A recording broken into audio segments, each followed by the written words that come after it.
कि एक विशाल साम्राज्य बनाया था और उस विशाल साम्राज्य को न केवल बनाने में उसका महत्वपूर्ण योगदान दिया था बल्कि उसको अच्छी तरह से चलाने में भी उसने महत्वपूर्ण भूमिका अदा की थी। जब भी महत्वपूर्ण या महान शासक के बारे में बात होती है तो एक महान विजेता अवश्य होगा। महान विजेता और महान शासक दो अलग अलग ये एस्पेक्ट में हम यहाँ पे हम बात करेंगे। जब महान विजेता होगा तो केवल और किसी भी शासक के बारे में अगर आप महान विजेता के रूप में उसको देखते हैं तो केवल और केवल उसकी विजयों का उल्लेख होगा।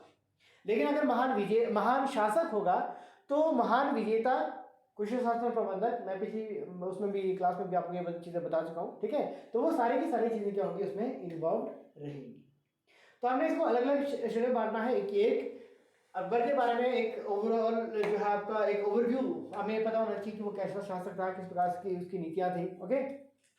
तो दूसरी महत्वपूर्ण जो चीज़ आती है वो आती है उसकी अकबर की विजय।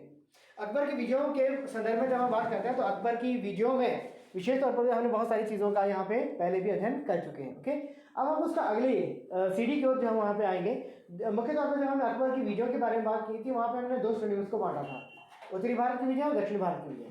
दक्षिण भारत में विजयों में जब हमने बात की थी तो उसमें तीन महत्वपूर्ण नाम आते हैं, ठीक है।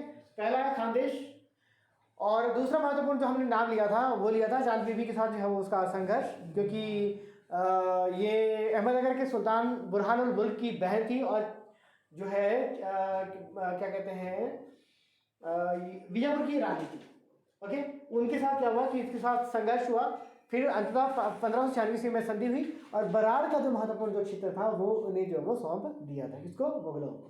क्लियर।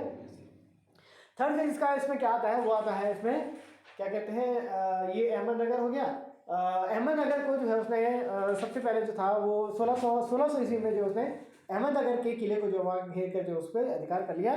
और खानदेश, जब आपको याद होगा कि जो सुल्तान अली खान के बाद जो है वहाँ पे क्या था कि एक उसका पुत्र जो था मीरान बहादुर, ठीक है, मीरान बहादुर शाह, तो उसने क्या किया था उसके अधीनता को स्वीकार करने से इनकार कर दिया था। तो निश्चित तौर पर हम यहाँ पे जो वो ये दक्षिण नीति के बारे में यहाँ पे जो बात करेंगे और उसमें सबसे महत्वपूर्ण जो पहला हम जो नाम लेंगे वो लेंगे अहमदनगर की विजय के संदर्भ में 1600 ईस्वी में। अब अहमदनगर में क्या हुआ कि 1594 ईस्वी में, ठीक है, 1594 ईस्वी में तक जो है यहाँ का जो शासक था वो था अहमदनगर का सुल्तान, उसका नाम था बुरहानुल मुल्क। उसकी हो गई मृत्यु, बुरहानुल मुल्क की हो गई मृत्यु और उसके मृत्यु के उपरांत है उत्तराधिकार के लिए वहाँ पे संघर्ष या युद्ध की स्थिति उत्पन्न हो गई। अक्सर आपने देखा होगा राजशाही में ये बहुत एक इम्पॉर्टेंट फैक्टर रहता है कि जहाँ पे जो राजा की जब भी मृत्यु होती है तो उसके उपरांत वहाँ पे उत्तराधिकार के लिए अक्सर संघर्ष हो जाया करता था। क्या, ठीक है।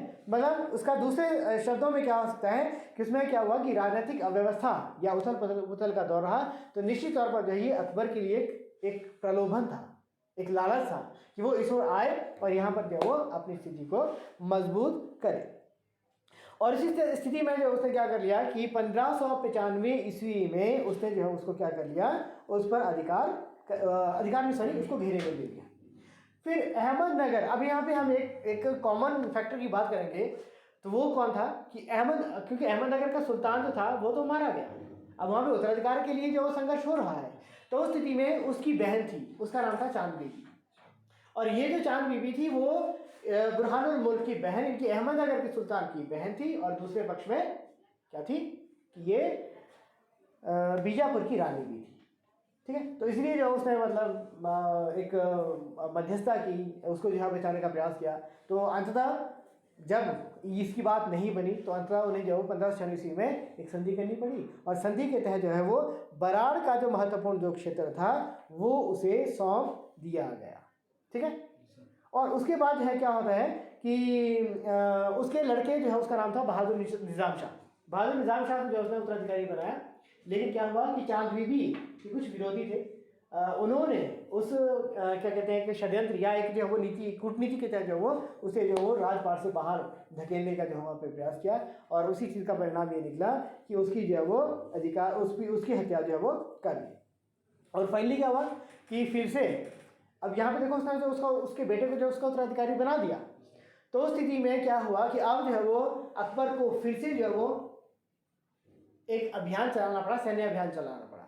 और फाइनली 1600 ईस्वी में आकर जो है उसने यहाँ के अहमदनगर के किले को घेर कर उस पर अधिकार कर लिया। यहाँ पे दो चीज़ें आपने समझनी है केवल, कि एक मैं यहाँ पे बात कर रहा हूँ कि अहमदनगर किले के बारे में, और दूसरा है अहमदनगर राज्य के बारे में। तो संपूर्ण अहमदनगर पर उसका अधिकार नहीं हुआ इस समय, लेकिन अहमदनगर का किला जो था वो 1600 ईस्वी में उसके अधिकार क्षेत्र में आ गया। क्लियर?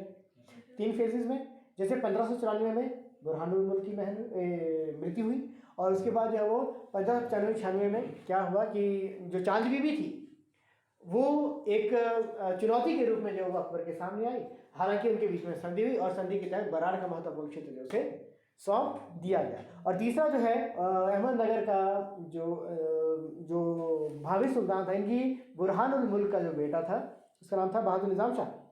बहादुर निज़ाम शाह उसको जो है उसका उत्तराधिकारी बना लिया, ठीक है। लेकिन उस स्थिति में क्या हुआ कि उसके जो विरोधी थे चांद बीबी के, उसने उसकी हत्या कर दी, चांद बीबी की हत्या कर दी, ठीक है।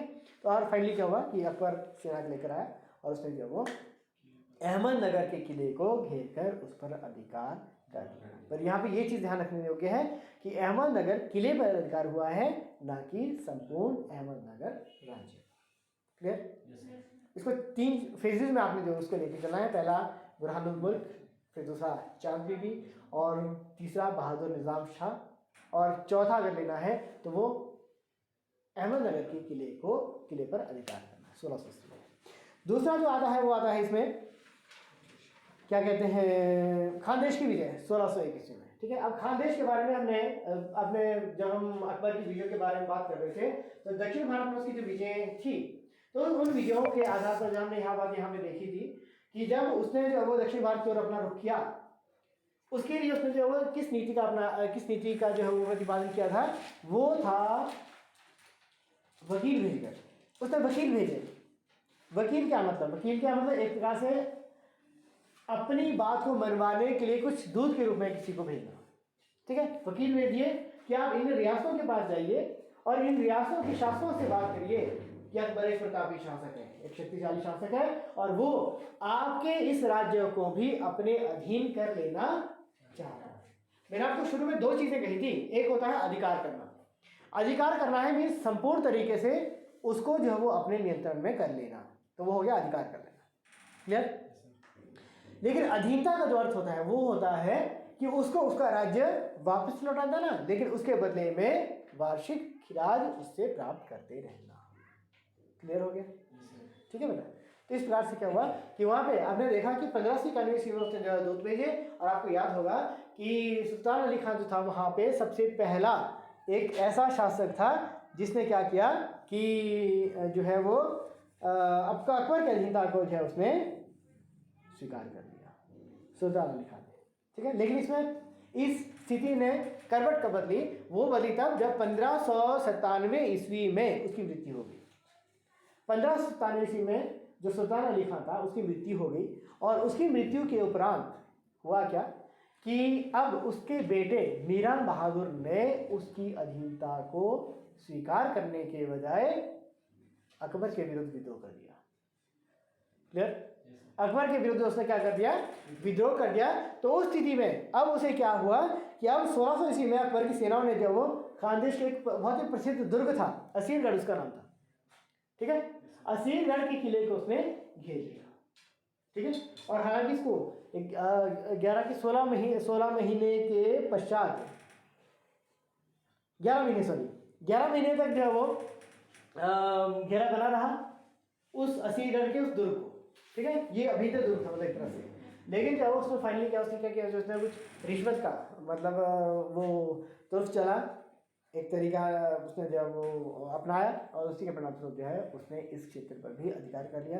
और यहाँ से जो वो उसके बाद जो मीरान बहादुर था उसे जो बंदी बनाकर जो है वो ग्वालियर भेज दिया गया, ठीक है। और इस प्रकार से जो हो अब उसके पास जो है वो दक्षिण भारत में 3 महत्वपूर्ण क्षेत्र आ गए।